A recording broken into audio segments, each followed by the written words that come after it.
Bien chicos, muy buenos días, un gusto poder estar con ustedes en esta clase. Me presento, mi nombre es Joel Torres Carrasco, yo soy ingeniero civil en informática, magíster en ciencias de la computación y en este semestre voy a ser su profesor para la asignatura de introducción a la programación. ¿Ya? Yo sé que todos ustedes están estudiando ingeniería civil industrial, así que la idea es que en este curso podamos aprender, claro, como dice el nombre, aprender a programar, pero más allá de eso hay cosas que son bastante útiles, no tan solo para programar, sino para resolver problemas, que es el pensamiento computacional o el pensamiento lógico, que va a ser una de las cosas que vamos a estar viendo a lo largo del curso para que ustedes puedan ir analizando los problemas. Bien, lo primero que vamos a hacer en este curso o durante este día, esta primera clase, vamos a presentar la asignatura y también vamos ya a comenzar a ver un poco cuál va a ser los primeros contenidos más introductorios de esta semana. Bien chicos, entonces,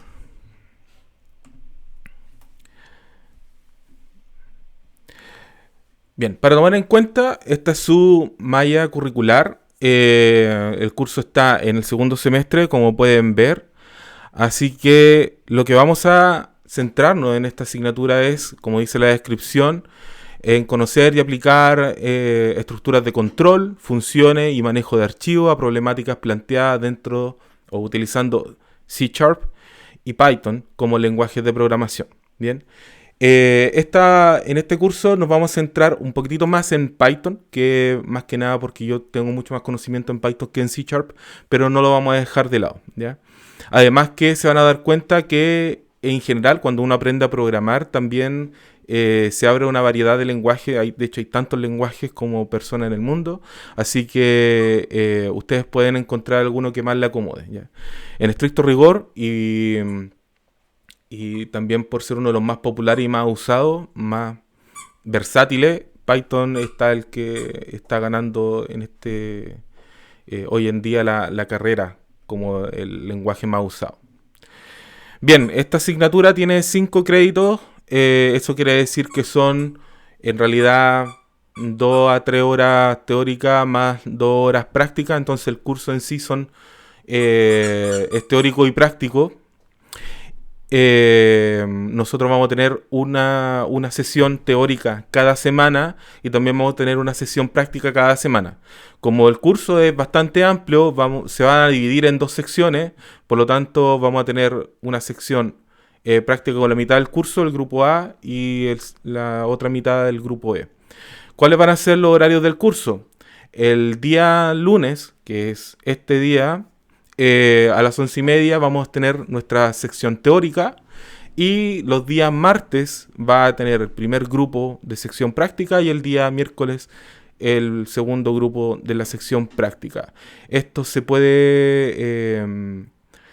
yo no sé cómo se van a ordenar los grupos, tengo que preguntar eso, más que nada cosas operativas del manejo de este curso, pero no debería ser un mayor problema.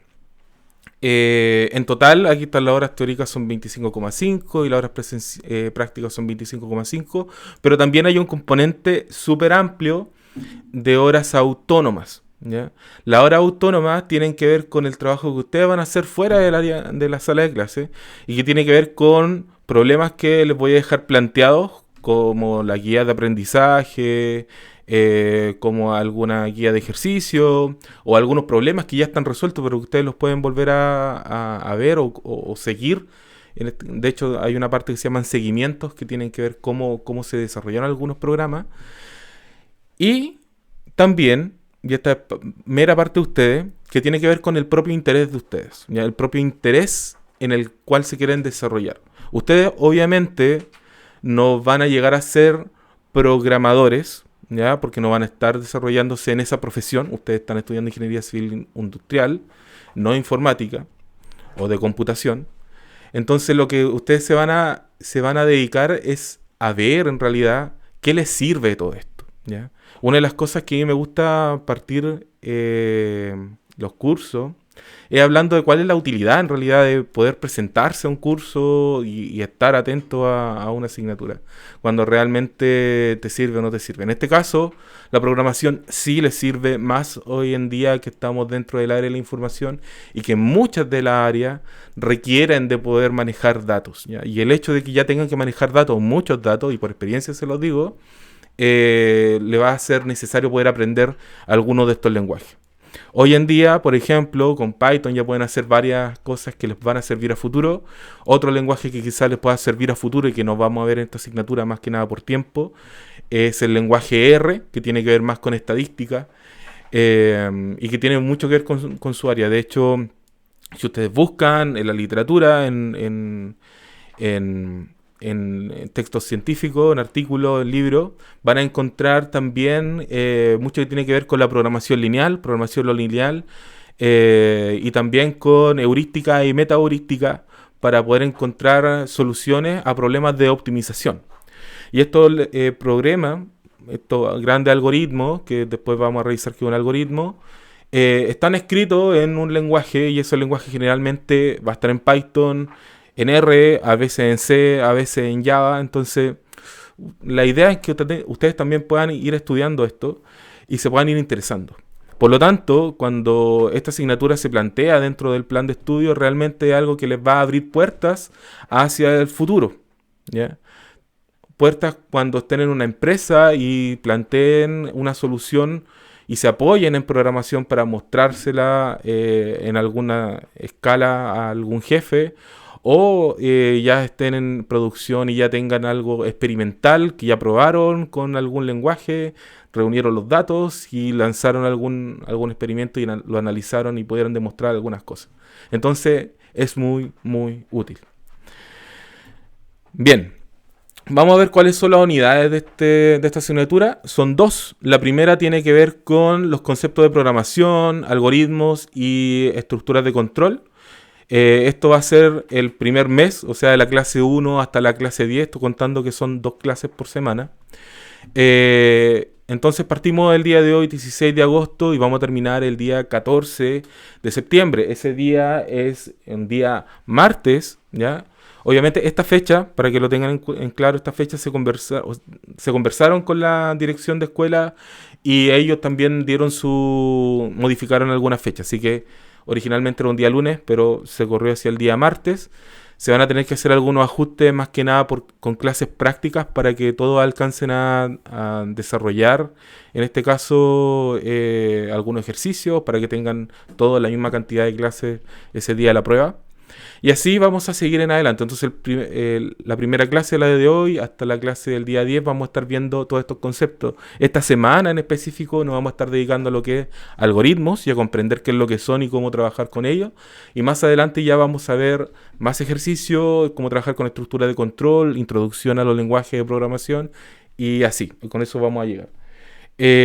También está la unidad de aprendizaje 2, que tiene que ver con ya cosas específicas de los lenguajes, que son las funciones, los registros, archivos. Entre medio también vamos a tener los que tienen que ver con conjuntos de datos. Así que vamos a ir analizando todo eso. Esto de la clase 11 hasta la clase 28, que va a ser desde el 20... hay un error, no es 28 del 4, tiene que ser desde el 20 de septiembre hasta el 3 de diciembre, que son las fechas del calendario académico actualizado. Y ahí hay un error, lo tengo que corregir. Bien. ¿Qué nos vamos a detener viendo o qué vamos a hacer dentro de estas unidades? Primero, entender que en la primera unidad, como ya les comentaba, vamos a entender que es un algoritmo. Vamos a ver los diagramas BPMN, que tiene que ver con diagramas de procesos, pero son diagramas de procesos basados en negocios, así que no necesariamente tienen que ver con programación, pero sí le van a servir a futuro para que puedan trabajar en la industria. De hecho, se ocupan demasiado en la industria. Sin embargo, los algoritmos los vamos a estar viendo con otro tipo de diagramas que se llaman diagramas de flujo de datos, ¿ya? Los DFD. Y también con pseudocódigo, que es el más clásico para poder realizar algoritmos.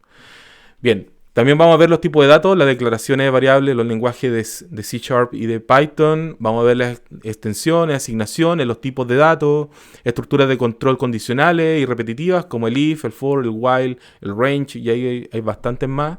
Las colecciones de datos, las listas y las cadenas, que van a ser lo último que vamos a estar viendo en este primer mes. También vamos a ver... como saberes que vamos a estar viendo acá, lo importante es poder identificar el concepto de algoritmo, que ustedes lo puedan interiorizar y utilizar, identificar los componentes del diagrama BPMN, utilizar las características de los programas C# y Python, crear expresiones en estos programas, estos lenguajes para contenido estudiado en clase, utilizar estructuras de control repetitiva y condicional para el desarrollo de problemas y utilizar colecciones de datos, cadenas, listas para resolver un problema dado. Entonces la idea de todo esto es que ustedes lo puedan, más que conocer, es utilizar, ya es hacer cosas. De hecho, hay una de las citas de uno de los grandes programadores del siglo XX, que fue Denny Ritchie, el creador del lenguaje C, creador del primer sistema operativo basado en computadores personales, que fue Unix, que dijo que para aprender un nuevo lenguaje simplemente hay que programar en ese lenguaje, porque realmente siempre hay novedades, siempre hay actualizaciones y uno cada vez está aprendiendo cada vez más, ¿ya? Entonces hay que trabajar mucho. Esta asignatura es de hacer mucho ejercicio, ir probando. Bien, la segunda unidad nos vamos a centrar más que nada en cosas puntuales, ya que habíamos visto, en este caso, funciones, que son las funciones, su relación con las funciones matemáticas, después vamos a ver cómo funcionan, variables locales y globales, los módulos, los registros, referencia a registro y copias de registro, generalidades sobre archivos, leer, escribir y añadir texto en un archivo, cosas más que nada puntuales que se van a realizar. ¿Qué vamos a hacer acá? En realidad es crear funciones con o sin argumentos para determinados casos de estudio. También en algunos casos se denominan macros. Crear módulos que agrupen diversas funciones. Crear copias y usar registros para los determinados casos. Utiliza archivos para escribir, leer y añadir texto según un problema planteado. Así que estos son los dos grandes grupos. Como la segunda unidad es bien densa, se va a dividir en dos partes, dos secciones que vamos a tener en realidad una por mes. Entonces vamos a tener un mes de introducción, conociendo los algoritmos, los primeros pasos en lenguaje, un segundo mes centrado en lo que ya funcione y un tercer mes ya centrado en lo que es archivo, y con eso vamos a tener toda la asignatura del curso. Ya esto quizás es lo que les interesa más, que son las actividades que vamos a tener, las pruebas que vamos a tener.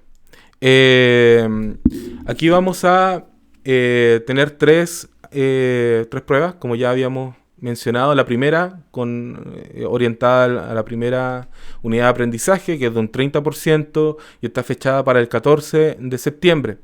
La segunda prueba tiene que ver más con funciones, es de un 30% y tiene que ver más con, está fechada para el 13 de octubre. Y la tercera prueba, que tiene que ver con registros y archivos, tiene un 40% y está fechada para el 23 de noviembre. El recuperativo estuvo fijado por la dirección de escuela, está para el 14 de diciembre. Así que vamos a tener tiempo, una semana después de la última evaluación, para hacer un repaso general, para que ustedes puedan tener ya el contenido y si tienen dudas sobre algún contenido en específico, o si quieren también hablar sobre algún tema un poco más avanzado que quizás es de su interés y podamos trabajar en eso. Bien, hasta aquí, chicos. ¿Alguna pregunta? Bien. No, profesor. Ya, muchas gracias. De los recursos que vamos a utilizar en este curso, bueno, la principal fuente de comunicación van a ser los correos. Lamentablemente no les pude mandar un correo antes porque se supone que hoy día comenzaba la inscripción de asignatura, así que no se sabía cuántos estudiantes iban a haber, así que se enviaron a través de la dirección de escuela. De todas maneras, ya espero que durante esta semana estén corregidos o ya esté todo actualizado el registro de estudiantes que ustedes van a cursar esta asignatura. Así que constantemente les voy a estar enviando correos para avisar algunas cosas. Así también el canal oficial dado por la universidad para el material va a ser Cibeduc, que tiene que ver con los documentos, archivos e información relevante, los videos de las clases, videos complementarios recomendados también que les voy a estar subiendo, evaluaciones y calificaciones.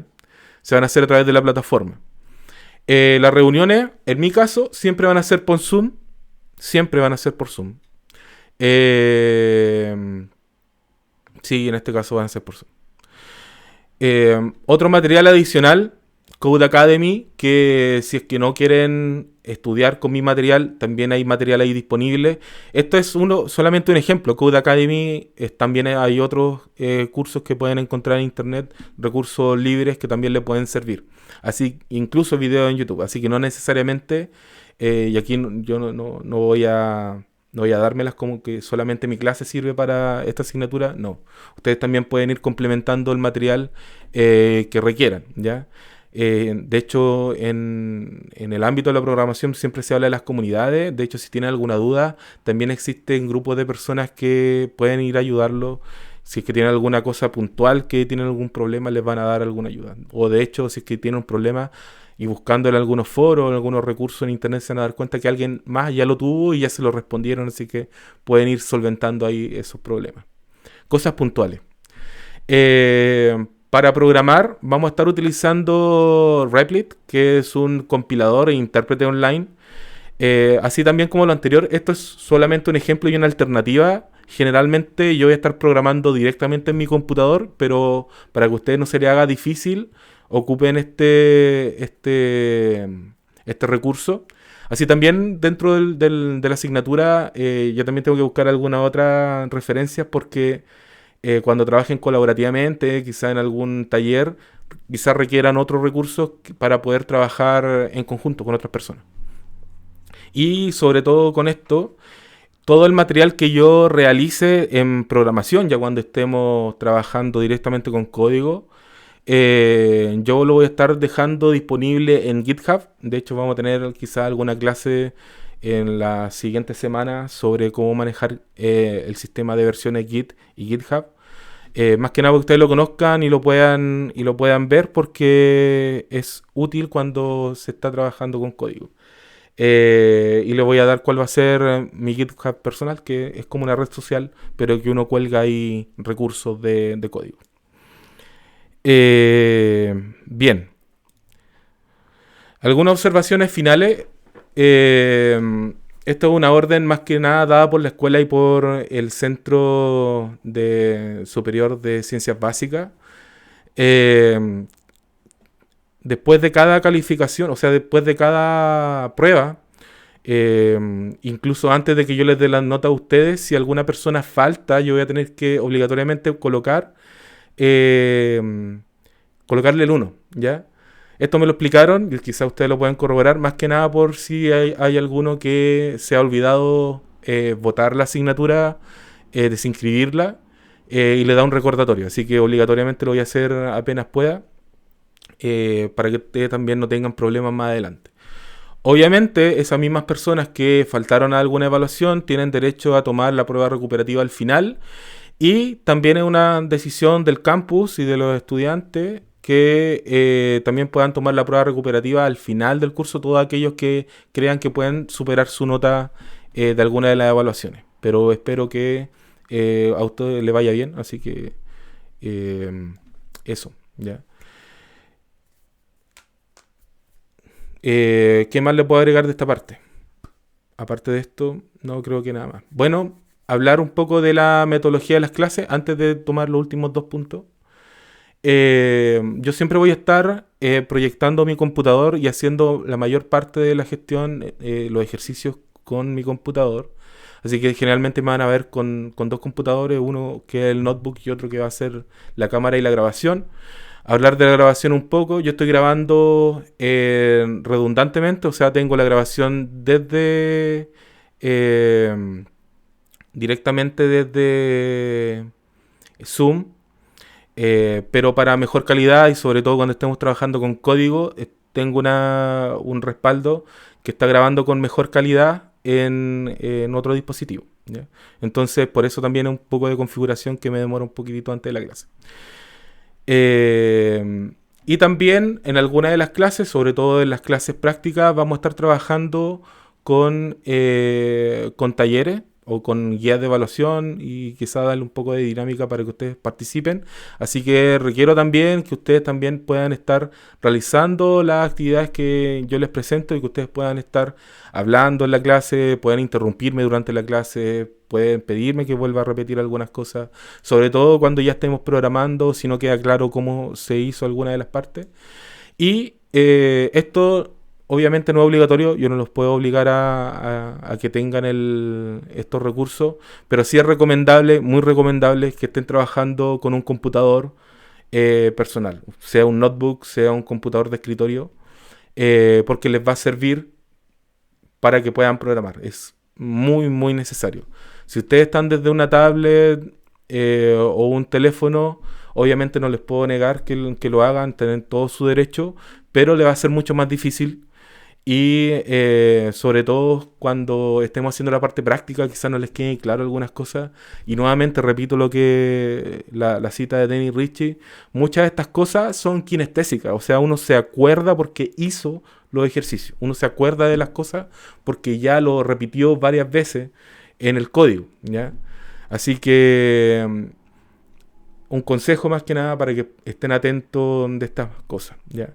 Y si tienen más pantallas, para que tengan en un lado la presentación y el otro lado el código, sobre todo cuando ya estemos viendo código, le va a servir mucho para que puedan ir siguiendo la clase. Pero eso ya es cosa de ustedes. Yo solamente les pido que tengan, ojalá, un computador personal. El código de respeto. Obviamente, esto es personal. Les pido que también aquí las relaciones entre todos sean súper respetuosas. Ojalá no existan garabatos, no existan intercambios de opinión que se salgan de la norma, sean respetuosos entre ustedes y que podamos llevar este curso lo mejor posible hacia adelante, ¿ya? Y que tengamos una buena convivencia, ¿ya? Yo sé que aquí somos varios en la asignatura, o sea, 66 personas, así que lo más probable es que también hayan grupos y quizás puedan haber algunas tensiones quizás, pero la idea es que ustedes puedan llevar este curso de la mejor manera. Por el otro lado, está el código de honor, que obviamente así no se llama en la universidad, pero esto lo he tomado como norma de todas las asignaturas que ya he tomado y de otras universidades en las que he estado. Más allá de que exista un reglamento que ustedes los pueda sancionar de copia, por ejemplo, que es lo más clásico, o de algún otro tipo de infracción a la norma de las evaluaciones, aquí hay un tema más allá que es personal y de superación. Yo desconozco los sueños que ustedes puedan tener y por qué, las razones por las que están cursando esta carrera, pero si están aquí es para que ustedes puedan aprender a realizar algunas cosas. Entonces, este código de honor tiene que ver más con que ustedes puedan interiorizar las cosas y entender de que estas cosas sirven para más adelante y por lo tanto, si no las aprenden bien o hacen trampa, están perjudicando su propio sueño, están perjudicando su propio proyecto de vida. Por lo tanto, aquí un tema más que nada de consejo, de que más allá de que yo los pueda pillar si que copiaron o no, que eso ya es otro cuento, tiene que ver con que ustedes no se perjudiquen a sí mismos, ¿ya? Que cuando estén ya en una profesión y le pregunten si es que conocen tal herramienta para programar en tal cosa, puedan decir con certeza sí saben porque estuvieron un curso y porque aprendieron. Esa es la idea, ¿ya? O que puedan aprender a futuro. Así que esos son los dos puntos, por eso están remarcados, porque son cosas que realmente no son parte del programa de la asignatura que ya está en sistema académico y también va a estar en CIDEDUC, que tengo que terminar de organizar eso, y lo van a poder tener también ustedes, ¿ya? Bien, hasta aquí alguna pregunta, algo que quieran comentar antes de seguir con la clase. ¿Aló? ¿Sí? ¿Hola? Mi pregunta era sobre GitHub. GitHub es una aplicación, un tipo de foro, una red social. ¿A qué se asemeja más? Mira, vamos a ver aquí el tiro. Bueno, aquí voy a abrir mejor. Vamos a ver GitHub. Bien, aquí vamos a abrir directamente mi cuenta personal. Bueno, esta es mi cuenta de profe, así que la van a poder ver quizás más adelante. Aquí tengo varios cursos. Así que, por ejemplo, ¿qué es lo que es una GitHub? Yo generalmente le voy a dar mi propio link y el link del repositorio. Todo esto se le denominan repositorio. Entonces yo voy a ver, por ejemplo, la inteligencia artificial del año pasado. Y aquí yo tengo las unidades del curso. Y, por ejemplo, me voy a colocar en la unidad 2, que creo que fue la que tuvo más cosas. Y aquí va a estar el código, por ejemplo, código que yo voy a tener. Aquí hay un ejemplo de laboratorio de búsqueda. Si yo ejecuto o tomo alguno de estos, aquí yo ya tengo el código ya listo, presentable y se ve ya bonito. Aquí no se puede ejecutar en realidad el código. Ya eso lo tienen que tener en claro. Solamente es un lugar donde yo puedo guardar el código, independiente de lo que haga el código. Entonces, si se ven acá, yo también tengo la opción, yo aquí no alcanzo a ver porque me tapa el zoom, pero yo aquí también puedo tener, por ejemplo, descargarlo en alguna parte de acá. Es que justo aquí está esta cosa que es del zoom, no lo puedo ver, ahora sí. Entonces yo puedo, aquí con RAW, por ejemplo, yo podría guardar este archivo y descargarlo, ¿ya? Guardarlo en algún lugar, tal cual como aparece. Pero yo también podría, y esto es una de las cosas que es más interesantes de GitHub, es que yo también aquí puedo descargar todo el curso. Entonces aquí aparece en Code, aparece descargar como zip, pero esto es la versión como aburrida. La versión entretenida es esta, la del clonar. ¿Y qué es lo que hace? Es que yo puedo, a través de un programa que se llama Git, que se instala en un computador, yo puedo clonar este repositorio, o sea, este proyecto que está acá, todo en la carpeta, y descargarlo directamente a mi computador. ¿Cuál es la ganancia de todo esto? Es que si ustedes lo hacen y yo agrego archivo o más archivo o más archivo, esa carpeta que ustedes tengan en su computador va a estar actualizada siempre. Bueno, tienen que hacer una acción que se llama git pull y van a descargar constantemente todas las cosas que van a estar clase a clase. Entonces, esa es la idea de esta herramienta. ¿Ya? Eso para responder así en corto la pregunta. No sé si está bien, ¿lo entiende? Sí, o sea, en corto es como un tipo de Drive, pero que funciona mejor para la programación. Claro, claro, bueno, sí, Ok, sí, ya. ya. Y no es necesario que tengan en cuenta, eso es para que lo tengan en claro. Ah, ya, vale. Muchas gracias. Bien, vamos a dejar esto a un lado. ¿Alguna otra pregunta antes de seguir? Yo tengo una consulta. Cuénteme. ¿Cuándo sabremos de los grupos? Lo voy a consultar, buena pregunta, yo lo voy a consultar con la directora de escuela hoy día. Más que nada porque yo también tengo la misma pregunta. Yo no sé cómo se hace, si se hace automático o yo los divido. ¿Ya? Para mí sería un alivio que me dijeran que lo hago yo, porque simplemente tomaría la lista del curso y los dividiría. Pero si es por sistema, ahí habría que esperar a qué va a suceder. ¿Ya? Así que ahí no tengo como mayor control. De todas maneras, les voy a mantener informados. Espero que hoy día pueda tener acceso a la lista del curso. Así también les puedo mandar correos si es que hay algún... ¿cómo va a ser el día de mañana? Porque mañana a las 2:30 vamos a tener el primer grupo de práctico y el día miércoles también. Así que vamos a tener que ver cómo hacerlo. ¿Alguna otra pregunta? Yo tengo una pregunta, profe. Cuénteme. ¿Cuál es la nota mínima de aprobación? Nota 4, eso me faltó, era importante. Nota 4, nota mínima de aprobación. Como ya saben, no hay examen. Eso quiere decir que independiente de la nota que tengan al final, no se le va a exigir que tengan una nota mínima para poder tomar o no un examen. Así que no hay examen. Ahí está la prueba de recuperación, que es lo que les podría servir si es que les falta nota.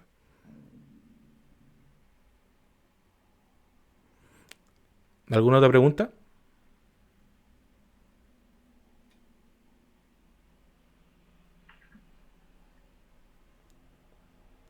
Aló, profesor, ¿me escucha?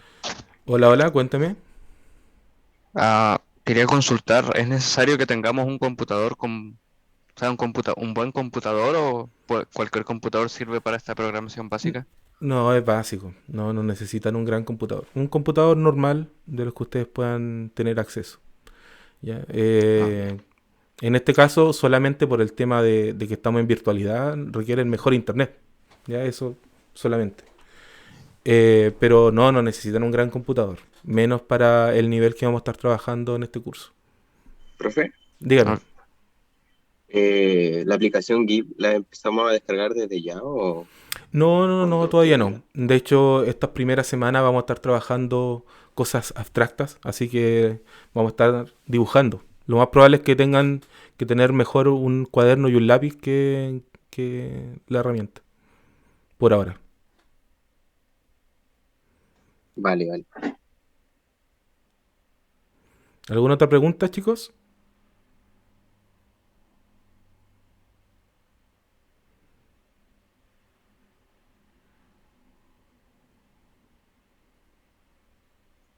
No creo. Ya, sigamos entonces.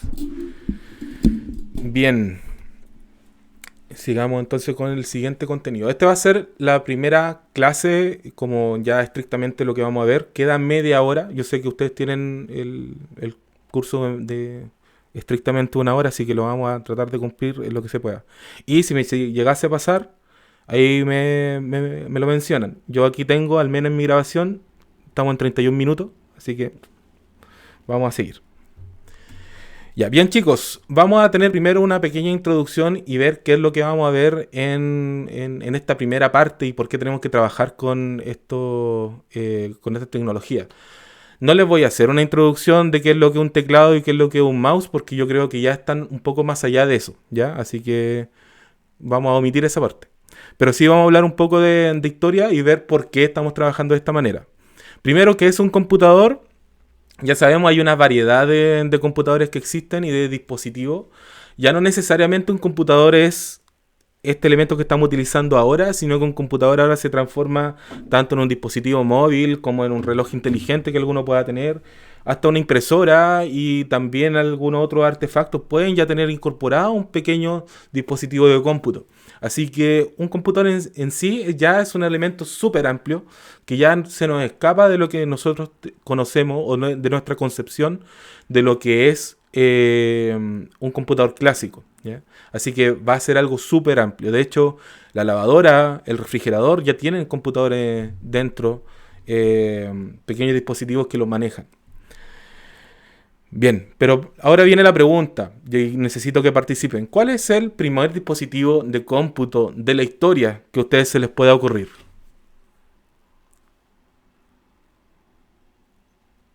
Primero, ¿a qué se refiere con cómputo? El cómputo se refiere a cálculos, ya, suma, resta, divisiones, multiplicaciones. Eso es un cómputo.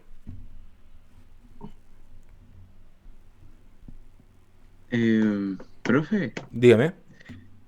creo que en la Segunda Guerra Mundial, cuando trataban de identificar como una especie de código de los nazis, se inventó como un computador de cómputo. O eso es lo que tengo como entendido como el primer computador, algo así. Sí, yo ¿Ya? tenía como la misma idea de tipo para interceptar o enviar mensajes, algo así. Ya, entonces estamos hablando de la mitad del siglo XX, ahí vendría el primer dispositivo de cómputo, ¿sí? Primera mitad del siglo XX, quizás, Ya. a finales de la primera mitad. Bueno, le quiero comentar que no es el caso. Están unos 3 o 4 milenios desfasados. El primer dispositivo de cómputo de la humanidad es el ábaco, ¿ya? Y todas sus variedades, ¿ya? De hecho, acá en la zona andina, los incas y todas las culturas de esos lugares ocupaban algo que se llamaba quipu, que era algo muy parecido, pero en vez de tener cuentas, que son las cuentas de los ábacos, estamos viendo un ábaco chino, utilizaban nudos de colores que también permitían llevar las cuentas y por lo tanto llevar a cabo la arquitectura, realizar grandes construcciones, realizar el conteo del grano, llevar el conteo de las estaciones del año. Por lo tanto, esto es muy natural del ser humano, querer llevar las cuentas de las cosas, porque son necesarias para poder realizar las transacciones, para poder sobrevivir en este mundo, ¿ya? Profe, Dígame. ¿nos podría explicar o sea, cómo funciona? Porque yo tengo uno en mi casa y lo usaba para jugar, ni sabía para qué servía. Bueno, un ábaco lo que tienes que hacer, bueno, el ábaco clásico, ¿ya? El ábaco está dividido por unidades, entonces lo que tú tienes que hacer es que tú tienes una línea, pensemos que va a ser, a ver si se ve, ahí se ve. Esta línea va a ser de las unidades, luego de las decenas, centenas, miles, decenas de miles y así en adelante.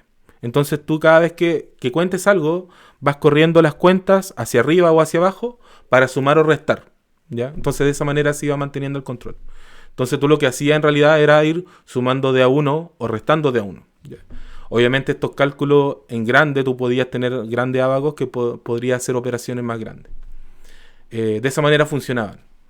En el caso de los chinos, bueno, utilizando el sistema chino que también lo hacían de otra manera. Por ejemplo, los mesopotámicos no contaban del 1 al 10, sino que contaban del 1 al 16. Entonces tenían diferentes formas de poder contar. De hecho, el mismo hecho de que no existiera el número 0 hasta ya bien entrada la Edad Media, hacía difícil los cálculos. De hecho, fueron los hindúes los primeros que introdujeron el concepto del vacío, del estado nulo, del cero. Así que claro, este es el primer dispositivo en el mundo. Pero obviamente no nos vamos a detener en esto. ¿Cuáles fueron entonces las evoluciones de las máquinas de cómputo mecánicas, que en este caso fueron las primeras de Abaco, hasta las digitales?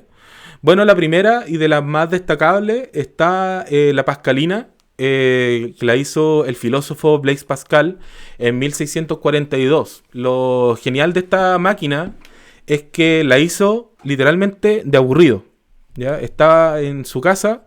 Blaise Pascal era hijo de la burguesía de esos años. Su padre era contador, llevaba las cuentas de muchos de los negocios de su ciudad en Francia, y él vivía en esta casa en la tutoría de su padre. Eso quería decir que desde muy pequeño, estamos hablando desde los 10 años en adelante, tenía que ayudar a su padre a llevar las cuentas de aquellos negocios que llevaban.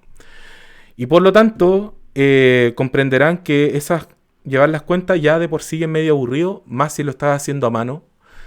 Entonces, a este pequeño chico de 15, 16 años se le ocurrió la idea de que podía automatizar estas cosas, automatizar los cómputos. Entonces creó una máquina que podía sumar, y la estamos viendo ahí. Esta primera máquina fue la primera calculadora mecánica que existió en la historia, que podía hacer cálculos básicos de hasta 6 cifras, o sea, de hasta 1.000.000 o 9.999.999. Era lo máximo que podía realizar. Y fue una revolución en los primeros instrumentos de cómputo del mundo.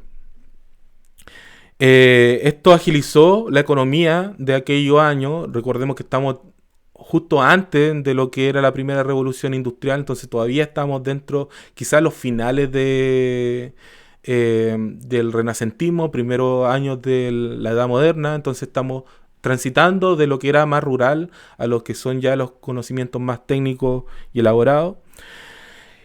Y llegando ya a 1800 encontramos grandes cosas, y aquí nos salimos un poquitito de la parte del cálculo, que tiene que ver con el telar de Jacquard. Jacquard era un comerciante de telas, ¿ya? Él lo que hizo fue que se dio cuenta de que podía automatizar una máquina, en este caso una tejedora, una prensa tejedora, y darle instrucciones a través de estas pedazos de papel o tabletas de madera que tenían perforaciones, y eso es lo que les daba instrucción a la máquina para comportarse de una o de otra manera. Y esto lo vemos replicado tanto en las máquinas de música, que suenan por sí solas porque tienen un barril con instrucciones, También, nuevamente, en las notas, en las músicas, cuando hacen girar esta... lo- no me acuerdo, las cajas de música, si son cajas de música al final. Entonces esto se vio replicado en el telar y se fue desarrollando también para otras industrias. Esta idea fue sumamente innovadora, lo que propició que se desarrollaran otras cosas a futuro. Después los vamos a revisar. Y ya en 1822 existió ya un ingeniero llamado Charles Babbage en Inglaterra que estaba muy motivado en crear una máquina calculadora que no tan solo pudiese hacer operaciones básicas como la suma, la resta, la multiplicación, la división, que están todas, al final de cuentas, son todas derivaciones de la suma, sino que pudiese hacer axiomas más complejos, como poder hacer operaciones ya científicas de elevación o de raíz cuadrada o que requisieran algún otro tipo de cálculo, ¿ya? Por lo tanto, para poder trabajar con esta máquina, él la ideó, hizo unos planos, sin embargo, nunca pudo tener el financiamiento correcto para poder llevarla a cabo. Y esa representación que vemos acá, esta de la Universidad de Oxford, creo que está, se construyó ya en el siglo XX como prueba de que sí la máquina podría haber funcionado, pero nunca logró funcionar, solamente quedaron los planos para esta máquina. De ahí en adelante vamos a ver varias evoluciones en cuanto a las máquinas, ¿ya? Pero ahora pensemos en la primera persona en programar una de estas máquinas, porque ahora vamos a hablar de programación. Cuéntenme, ¿tienen alguna idea de quién fue el primer programador? ¿Alguien? ¿Un nombre? ¿Si lo han escuchado alguna vez? Ni idea. Bien, quizás a algunos les sorprenda, pero esto lo van a ver, si de hecho lo buscan ustedes, lo van a encontrar. Van a encontrar el nombre de Ada Augusta King, o también llamada Ada Lovelace, que en 1842 ella se dedicó a poder trabajar por primera vez en un algoritmo basándose en la máquina de Babbage que vimos recién. El señor Babbage y la señora Ada Augusta King se llevaban bastante bien. De hecho, Ada Augusta era una filósofa, matemática, también era poetisa, era muy revolucionaria para su tiempo, y tenía todo este mundo de intelectuales dando vuelta, y se llevaba muy bien con Don Babbage, y ellos trabajaron en conjunto para poder hacer funcionar esta máquina. Como nunca se llevó a cabo, el trabajo de Ada Augusta jamás se vio a la luz hasta ya el siglo XX. De hecho, los primeros años ella firmaba solamente con el seudónimo de A.A. King para no definir que era una mujer. Y lo que vemos en pantalla, aparte de su retrato, porque ella era aristócrata, así que tenía dinero para mandarse a hacer una selfie, tenemos el primer algoritmo, en este caso moderno, para el problema de los números, el cálculo del número de Bernoulli, basado en la máquina de Babbage, ¿ya? Cada una de estas líneas son instrucciones que, si uno las sigue, debiese obtener el número de Bernoulli. Y cada uno de estos elementos que vemos acá, columnas, son los discos que podemos ver en esta máquina. Cada uno de estos discos representan, en este caso, estas columnas. Entonces, el aporte de esta persona fue súper importante, porque más adelante nosotros podíamos obtener la idea de cómo nosotros podíamos manejar una máquina, ¿ya? Con los años, obviamente, ella se hizo conocida, y el día de hoy nosotros la podemos resaltar su aporte. Una de las cosas que ella comentaba, y esto como de lo que leía hace poco para hablar sobre ella, es que dentro de sus anotaciones, porque ellos llevaban diarios de vida, ella pensaba de que las máquinas algún día no tan solo podrían tocar música, ya reproducir música, sino que también serían capaces de poder componer música por sí solos, siguiendo, obviamente, algoritmos como los que ella creó. Entonces, en su mundo abstracto, quizás fantasioso para su época, que una máquina pudiese componer música era algo impensable e imposible, porque la composición de la música es algo netamente de naturaleza humana. Sin embargo, ya en los últimos años, en la última década, ya hemos visto experimentos de diferentes grupos de científicos y de corporaciones que ya tienen modelos de inteligencia artificial, para decirlo ya no tan específico, que ya componen no tan solo música, sino que textos complejos y también reestructuración de video y de imágenes, que quizás es lo más extravagante que nosotros hemos podido ver en la última década. Así que sí, ella no tan solo tenía razón, sino que si hubiese estado en el tiempo correcto, quizás hubiese hecho muchas más aportaciones a este mundo. Bien, máquinas que cambiaron la forma de ver la vida. Aquí vamos a tener un poco ya terminando el siglo XIX y comenzando el siglo XX. Está la máquina tabuladora. Esta fue una primera máquina que se ocupó para el conteo del censo de Estados Unidos, ¿ya? Estamos hablando del principio del siglo XX o el final del siglo XIX, por lo tanto Estados Unidos todavía no tenía la composición que tiene hoy en día, era bastante amplio y hablamos del tiempo del lejano y salvaje oeste, y por lo tanto que personas fueran a buscar información y volvieran con esa información era bastante difícil, así que a alguien se le ocurrió, de hecho al señor Herman Hollerith, utilizar la fuente de los telegramas para tabular información. Esa información que llegaba y se centralizaba, en este caso creo que fue en Filadelfia, se centró la información y se procesó en esta primera máquina, que es como una supercalculadora, que era capaz de poder primero almacenar toda la información de todo el censo y también hacer reportes en poco tiempo, porque se demoraba bastante, pero era en poco tiempo, mucho menos tiempo del que lo harían de forma manual, en calcular el total de habitantes, en ver cuál es la persona más anciana o el promedio de edad, la tasa de natalidad, la tasa de mortalidad, todas esas cosas que se ven en los censos y que permitirían poder mejorar las políticas públicas. Entonces esta máquina no tan solo mejoró el conteo en estricto rigor de un censo, sino que también mejoró la calidad de vida de las personas a futuro. Fue tanto el aporte de esta máquina que esta persona desarrolló y siguió trabajando con esta máquina y creó una pequeña empresa llamada IBM, que hoy en día es una de las empresas más grandes del mundo en cuanto a tecnologías.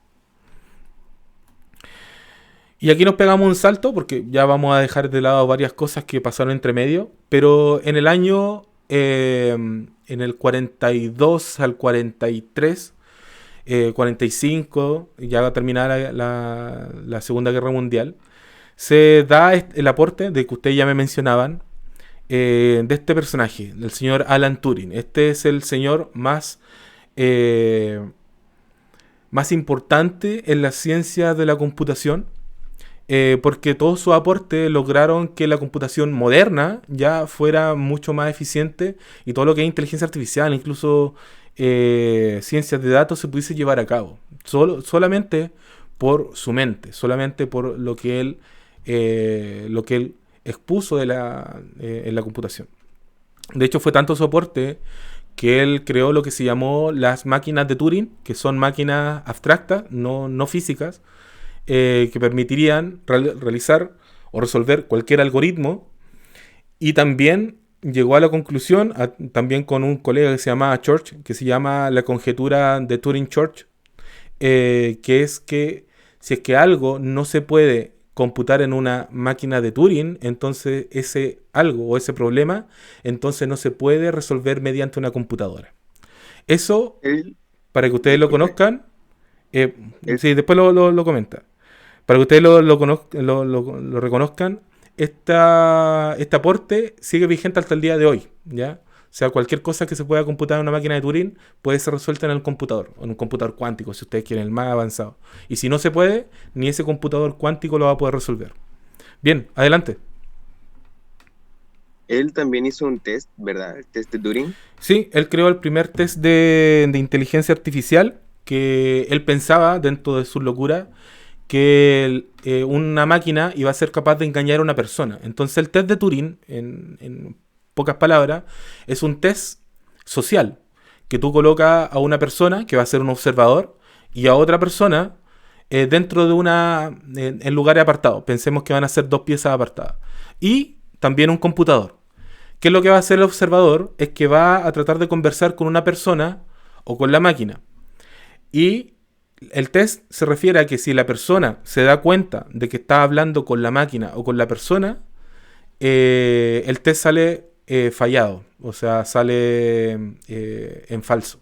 Pero si la persona que está de observador no se da cuenta si es que está hablando con esa persona o si está hablando con la máquina, entonces se dice que esa inteligencia artificial que está en la máquina es una inteligencia artificial real, o al menos superior. ¿Ya? Ese test todavía se hace, aunque ya se quebró varias veces. De hecho, la primera vez que se quebró fue en el año 86, si no mal me equivoco, con un software que trabajaba procesamiento del lenguaje natural, que se llamaba Lisa, creo que se llama. Ya, pero tenía un nombre de mujer. Y que engañó no tan solo a una persona, sino que a un conjunto de personas, porque es un experimento que se tiene que hacer con gente de control, de distintas edades y así. Así que aún se hace, ¿eh? Es algo bastante interesante. Y aquí vemos bueno, ya volviendo al dato que nos daban antes, Alan Turing fue reclutado por el servicio secreto, el MI6 de Inglaterra, para combatir en la Segunda Guerra Mundial, pero no en el campo de batalla, sino para poder descifrar y romper el código Enigma de los alemanes. ¿Por qué? Porque Alan Turing era matemático, criptógrafo y lo que se denominaba como las primeras ciencias de datos, ¿ya? Entonces él desarrolló esta estructura abstracta que una máquina pudiese realizar, y luego se construyó esta máquina que, si mal no desconozco, se llamaba Colossus, que podía procesar esas máquinas para poder sacar los resultados. Y estas fueron las primeras máquinas que, si bien no es la primera computadora, porque la primera computadora es la ENIAC del año 43 y se desarrolla en Estados Unidos, sí fue una de las grandes computadoras que logró reducir la guerra. De hecho, se cree en unos 3 años, porque lograba ver las comunicaciones del enemigo. Otro salto ya monumental en la ciencia de la computación, ya dejamos de lado las máquinas hasta este tiempo, en los años 60, ya tenemos varias generaciones de computadores que ya se han desarrollado, pero ahora nos vamos a centrar en la programación y nos centramos nuevamente en una mujer, en Margaret Hamilton, que en los años 60 comienza a trabajar en el programa espacial Apolo, un programa, aquí me falta una L porque es doble L Apolo.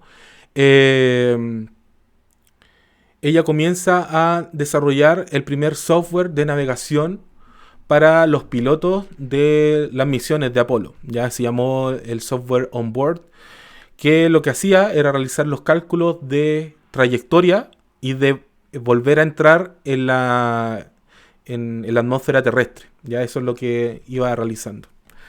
Bien, más adelante también vemos ya estos del año 2019, cuando Cathy Bowman desarrolló un algoritmo para poder procesar la imagen de los agujeros negros. Quizá ustedes lo vieron en la noticia. Trabajó para el equipo de Event Horizon, Event Horizon en realidad se llama. Y lograron tener esta primera imagen. Ahí vemos a ella bien feliz, recién teniendo la primera imagen de este agujero negro, y ahí vemos la cantidad de discos que utilizó, de información que utilizó. Cuénteme.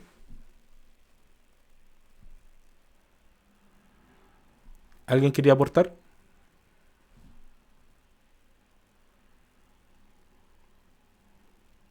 Ya, bien, seguimos. Bien, dejamos un poco de lado la historia y vamos a seguir en realidad con una apreciación de qué son los datos. Nos quedan 10 minutos, así que vamos a seguir.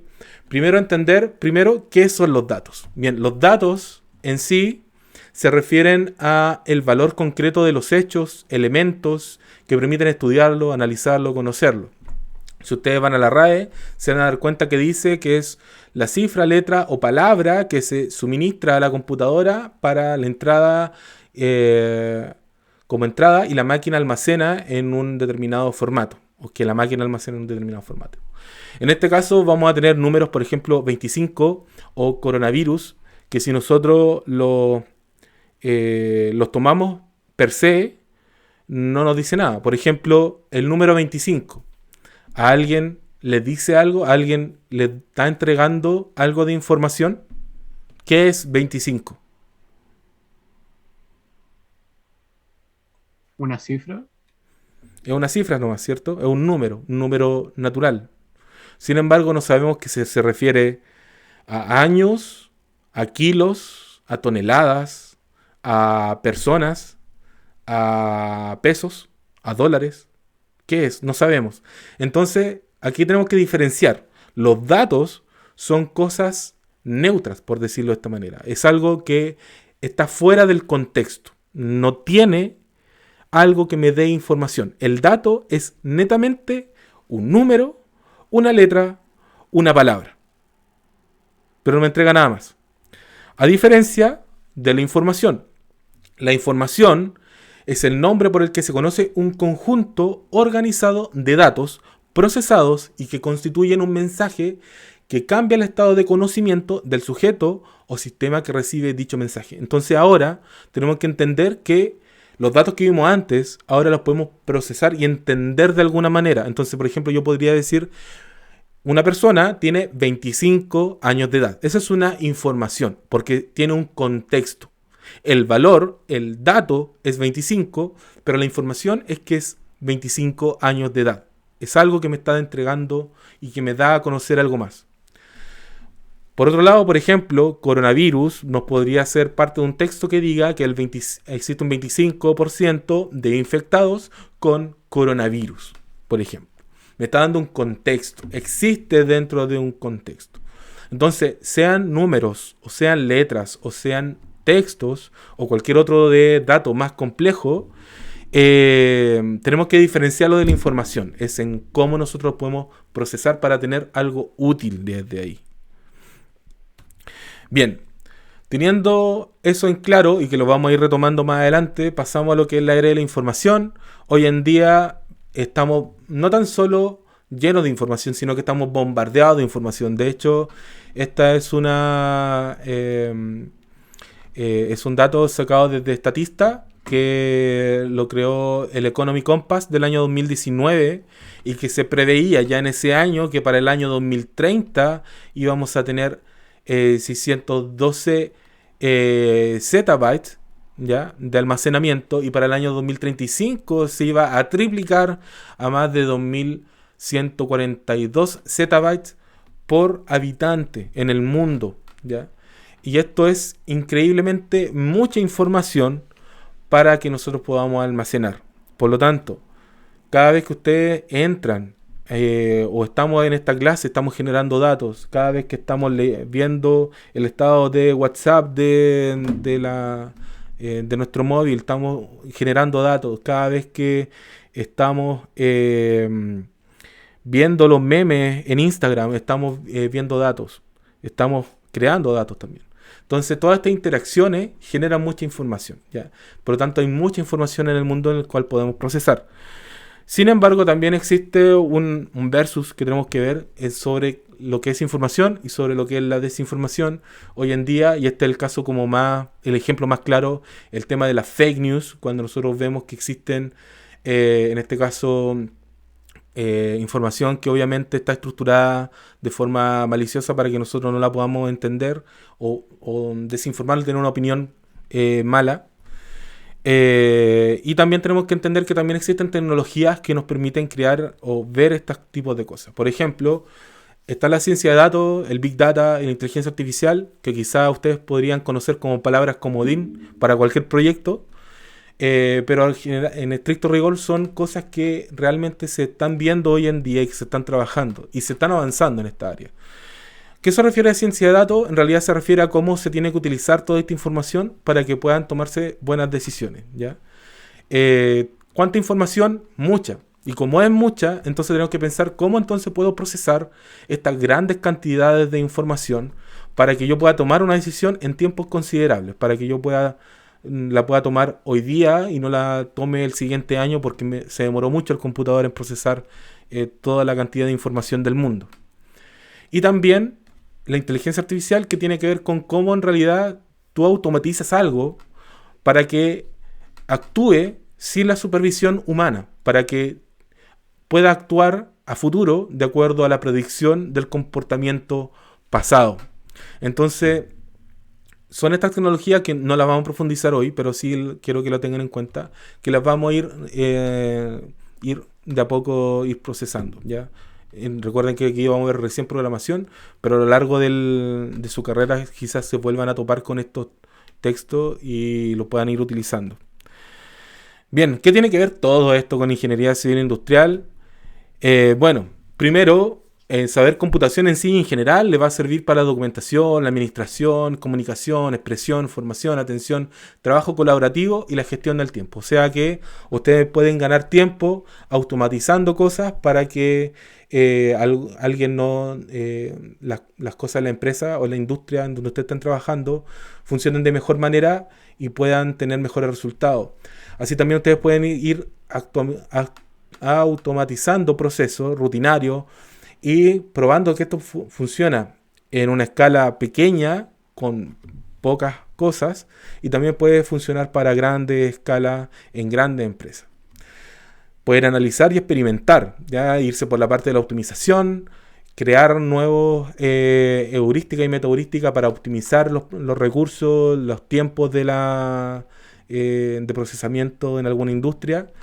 Y también, algo que también se está trabajando mucho hoy en día, que es la integración de tecnología, ¿ya? Y la opción, llegar a opciones avanzadas dentro del software, que también, por ejemplo, pueden ir mezclando lo que aprendan en esta clase con Python, mezclándolas con Excel o mezclándolas con R, mezclándolas con otro software que les puedan servir.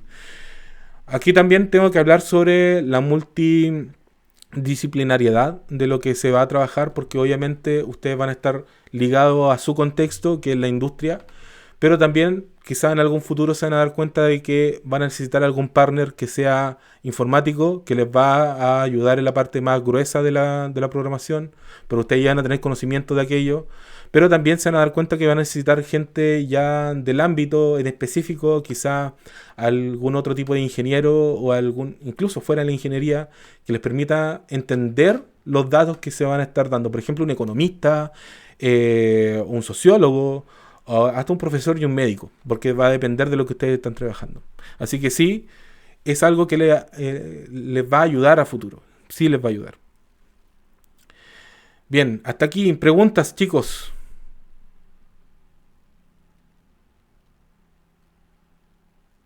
Profe, esta clase la va a subir, ¿cierto? Sí, apenas terminemos la voy a tratar de subir. Y primero tengo que dejarla en Cibeduc, así que tengo que ver Cibeduc. ¿Bien? No tengo preguntas yo. Bien. Ya llevamos una hora, quizá un poquitito más, pero espero que me perdonen, no es tanto más. Tengo un poco más que ver, pero prefiero que lo veamos ya mañana con los primeros grupos. Y ya nos vamos a centrar ya en lo que es algoritmos, ya en cómo son los algoritmos y por qué funcionan y cómo funcionan.